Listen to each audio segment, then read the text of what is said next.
आज हम बात करेंगे कनाडा के विज़िटर वीज़ा के बारे में।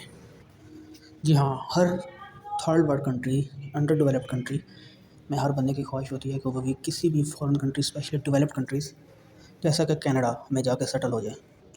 90.99 लोगों की यही ख्वाहिश होती है कि वो विज़िटर वीज़ा के थ्रू कनाडा चले जाएँ, स्पेशली पाकिस्तान, बांग्लादेश और दीगर अंडर डेवलप्ड कंट्रीज़ से कनाडा में जाके अपनी लाइफ़ सेटल कर लें विज़िटर वीज़ा के थ्रू।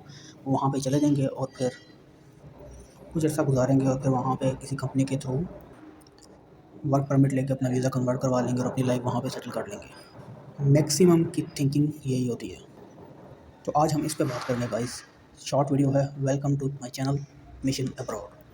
हम स्ट्रेट फॉरवर्ड फैक्ट्स और पॉइंट्स पे बात करते हैं। हम कोशिश करते हैं कि आपको हर पॉइंट क्लियर हो और कन्फ्यूजन ख़त्म हो, ताकि आपके पैसे ज़ाया हो सकें किसी भी फॉरेन कंट्री जाने के लिए।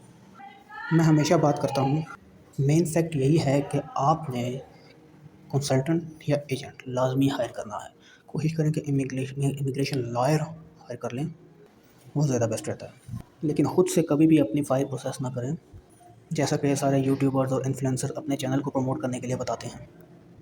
मेन फैक्ट ये है कि आपके पास इंफॉर्मेशन होनी चाहिए। जितने भी यूट्यूबर इन्फ्लुएंसर्स और छोटी मोटी वीडियोस बना के आपको बताते हैं कि आपको एजेंट्स को 1 रुपया देना नहीं चाहिए, ऐसा नहीं है। कंसल्टेंट्स को 1 रुपया देना नहीं चाहिए, अपनी फ़ाइल खुद प्रोसेस कर लें, तो ऐसा कभी भी नहीं हो सकता। आपको किसी न किसी कंसल्टेंट से लाजमी रब्ता करना पड़ता है। ऑन द अदर हैंड, आपको ये वीडियोज़ भी लाजमी देखनी पड़ती है ताकि आपके साथ कंसल्टेंट धोखाबाजी ना कर दे, फ्रॉड ना कर दे, स्कैम ना कर दे। आपको दोनों साइड्स पे नज़र रखनी चाहिए, तब जाके आप कामयाब होते हैं। ये फैक्ट है। टोटली आपने कंसल्टेंट पे भी डिपेंड नहीं करना और इन वीडियोस को लाजमी मद्देनज़र रखना है। इन वीडियोस को रेगुलरली लाजमी देखना है। तब ही आपके माइंड में पॉइंट्स आएंगे कि कंसल्टेंट कोई गलती ना कर दे, क्योंकि मैक्सिमम कंसल्टेंट्स जो होते हैं वो अपने तरीके के मुताबिक फ़ाइल्स ला रहे होते हैं और उसमें बहुत से पॉइंट्स लैग कर रहे होते हैं, जिसकी वजह से आपका विजिटर वीज़ा रिजेक्ट हो जाता है। तो आपने अपनी फ़ाइल को, अपनी एप्लीकेशन को, जो भी प्रोसेस हो रही है, उसको थॉरोली पढ़ना है और देखना है और वीडियोस को भी देखना है, ताकि आपके नॉलेज में हो क्या सही हो रहा है, क्या गलत हो रहा है। इसी वजह से मैक्सिमम विजिटर वीज़ा की एप्लीकेशन रिजेक्ट हो जाती हैं और आपको नॉलेज भी नहीं होता कि रीज़न क्या थी। क्यों? क्योंकि आपके कंसल्टेंट ने वो रीज़न्स पता ही नहीं होती। कंसल्टेंट्स बहुत सा पॉइंट्स आपको नहीं गाइड करते, उसकी वजह से आपका वीज़ा रिजेक्ट होता है। ये जितने भी पॉइंट्स हैं, इनका नॉलेज आपको यूट्यूबर और इन्फ्लुएंसर ही दे सकते हैं। लिहाजा आपने कंसल्टेंट को कंसल्ट लाजमी करना है, अपनी फ़ाइल खुद से प्रोसेस नहीं करनी। But on the other hand, आपने उस पर नज़र रखनी है कि वो काम कैसे कर रहा है, फ़ाइल कैसे प्रोसेस कर रहा है, तब जाके आपके चांसेस इंक्रीज़ हो जाते हैं वीज़ा अप्रूवल के। आज हम बात करेंगे कि कौन सी मेन चीज़ें हैं जिसमें विज़िटर वीज़ा कनाडा, उनकी रिक्वायरमेंट्स कौन सी हैं, वो कौन सी मेन चीज़ें हैं। सबसे पहले जो चीज़ है वो है ट्रैवल प्लान। आया कि आप वहाँ पे कोई इवेंट अटेंड करने जा रहे हैं, किसी की बर्थडे अटेंड करने जा रहे हैं, या कोई फीफा वर्ल्ड कप वगैरह इस तरह कोई भी इवेंट आप देखने जा रहे हैं, या किसी की कोई सेरेमनी है आप देखने जा रहे हैं। आप ये चीज़ लाजमी देखें कि कंसल्टेंट क्या चीज़ लगा रहा है आपकी एप्लीकेशन के साथ, उसके सारे डॉक्यूमेंट्स प्रॉपर होने चाहिए। ट्रैवल प्लान में बेसिकली ये चीज़ देखी जाती है कि वीज़ा ऑफिसर ये देखता है जिस चीज़ का मुताबिक आप उसको गाइड कर रहे हैं कि आपने इस चीज़ के लिए जाना है, चाहे आया किसी की वो बर्थडे है या कोई सेरेमनी है या कुछ भी है, या आपने विजिटर वीज़ा है नाइग्रा फॉल्स वगैरह देखने जाना है, तो उसके मुताबिक डॉक्यूमेंट्स एश्योर्ड हैं या नहीं। मैक्सिमम यहीं पे वीज़ा रिजेक्ट हो जाता है।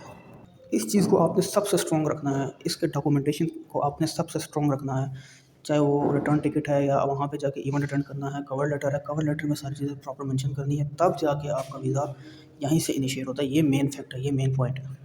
बाकी जो और पॉइंट्स है वो आप इजीली एंटरटेन कर लेते हैं, जैसे प्रूफ ऑफ फंड्स है जिसमें आपने bank transaction, bank statement maintain करनी होती है। थर्ड में एम्प्लॉयमेंट लेटर है। एम्प्लॉयमेंट आपकी यहाँ पे होनी चाहिए ताकि उनको अश्योर्ड हो कि आप वापस आएंगे अपने कंट्री। फिर फैमिली टाइज, आपके रिलेटिव्स वगैरह जो हैं वो पाकिस्तान में हैं, जिसमें फ़र्स्ट रिलेटिव आ जाते हैं, वाइफ आ जाती है, चिल्ड्रन आ जाते हैं, फिर पेरेंट्स आ जाते हैं, फिर बहन भाई आ जाते हैं।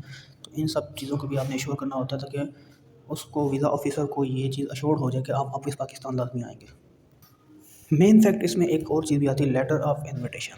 अगर लेटर ऑफ इन्विटेशन हो तो आपके वीज़ा के चांसेस बहुत ज़्यादा बढ़ जाते हैं, जिसमें आपको कोई फैमिली पर्सन बाहर है वो आपको इनवाइट करता है for the time being, for the part time, कि ये हमारे पास आएँ और अपना विज़िट करें और हमारी कोई सेरेमनी है जिस तरह बर्थडे वगैरह है किसी भी नेफ्यू वगैरह की, वो अटेंड करके जाएँ। इसके अलावा अगर आप वीज़ा प्रोसेस करवाते हैं तो वो फिर इवेंट्स में होता है, या आपने जनरल टूर नाइग्रा फॉल वगैरह देखना है तो उसमें तो मैक्सिमम रिजेक्शन के चांसेस है।